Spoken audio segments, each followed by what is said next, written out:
So we've looked at how we can use IP to send data from one computer to another, but there's a limitation to how much data we can send at one time. So remember, the IP packet has to fit inside a data link frame. So an Ethernet frame or PPP frame or something is usually limited to carrying at most like 1,500 bytes or so of payload. So if we want to send a file that's larger than 1,500 bytes, an obvious solution would be to split that data up into multiple packets. But there are a couple challenges to doing that. So the first is that it's always possible for a packet to get dropped somewhere along the way. So we've got packet loss.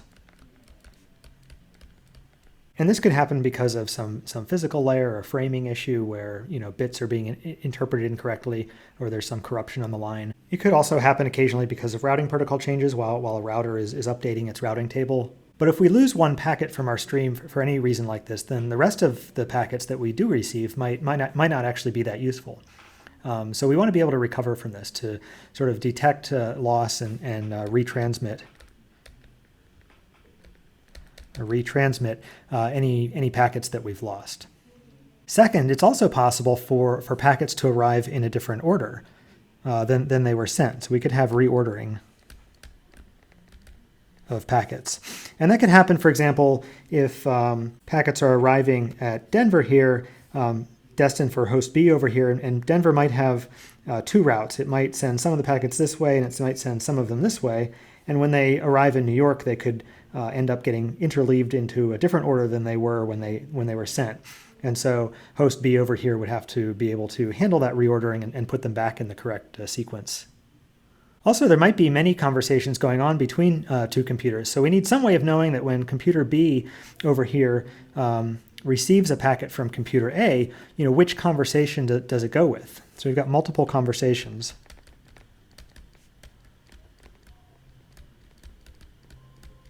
And so, for example, if B is transferring two different files from A at the same time, how do we know which packets are part of which files? And then finally, if we have a lot of packets that we're sending between these two computers, it might matter how fast we send them. So for example, if computer A over here is sending packets as fast as it can, what happens if this link between San Francisco and Denver is operating at a lower bit rate? Or what happens if there's also packets coming from Seattle headed this direction?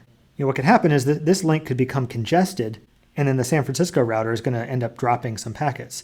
So it'd be nice to have some sort of flow control here. So flow control that can tell A to slow down if there's too many packets being dropped. And so in this video, I want to talk about TCP, which is the Transmission Control Protocol, which actually solves all of these problems for us. And so it does that by providing what's called a byte stream service,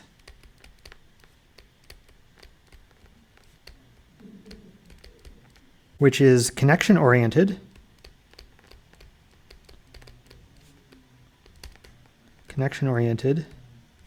and reliable.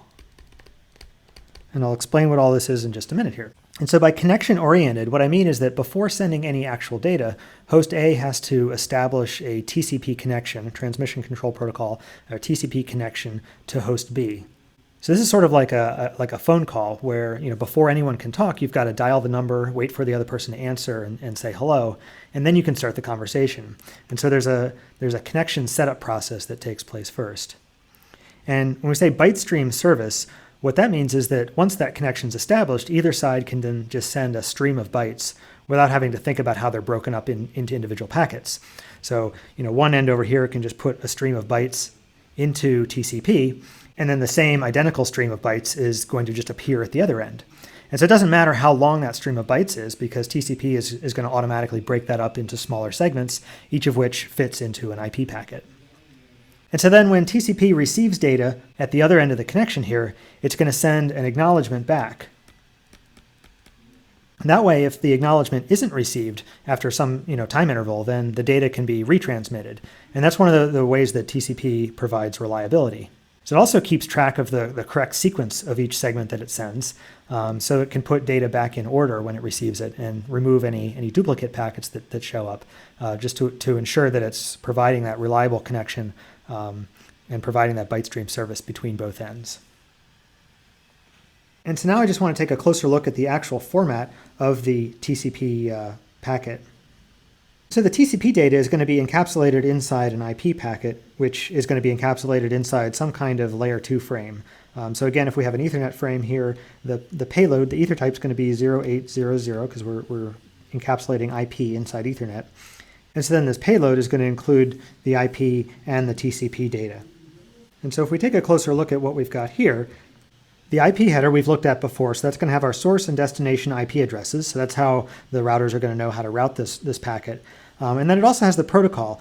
And if we're using TCP, this protocol is going to be set to 6, because 6 is the protocol number for TCP. So anytime you see a 6 in the protocol field of the IP header, then we know that we're dealing with a TCP packet. And so then if we come down and look at the TCP header, a couple fields that I want to point out is the source and destination ports. These two fields here, these are used to uniquely identify the particular connection that's taking place. So remember, we've got two computers. So we've got host A and host B over here. So if this is A and this is B, you're going to have, if A is sending a TCP packet to B, you're going to have A's address as the source address, and you're going to have B here as the destination address. But then you're also going to have a source port and a destination port, because A might have two connections to B. And in order to tell those two connections apart, you're going to use these ports. And so, for example, one of these connections might be port 1, 2, 3, 4, 5 on host A, and maybe port 80 on host B.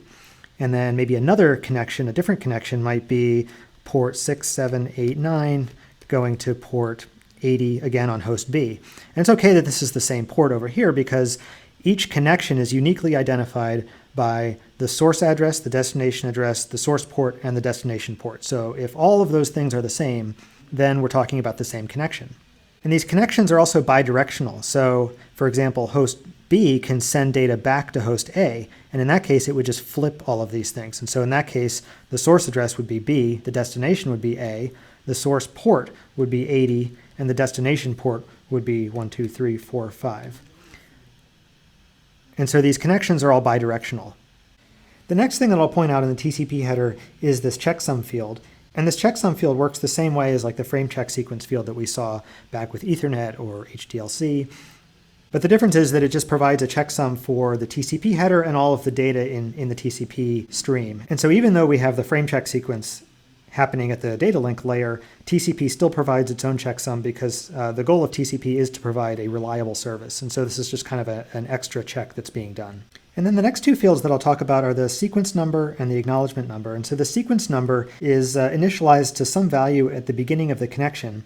And then for every byte that is sent, the sequence number is increased. And that way the receiver can use these sequence numbers to know what order to put the data back into if packets get out of order, or it can detect if there's data missing, or it can detect if there's duplicate packets that arrived that it needs to remove. And then after receiving some data, a host will send an acknowledgement and use this acknowledgement number field to respond with the next sequence number that it expects. So in the next video, I'll walk through the flow of setting up a connection and sending some data to hopefully give you a better idea of how this all works.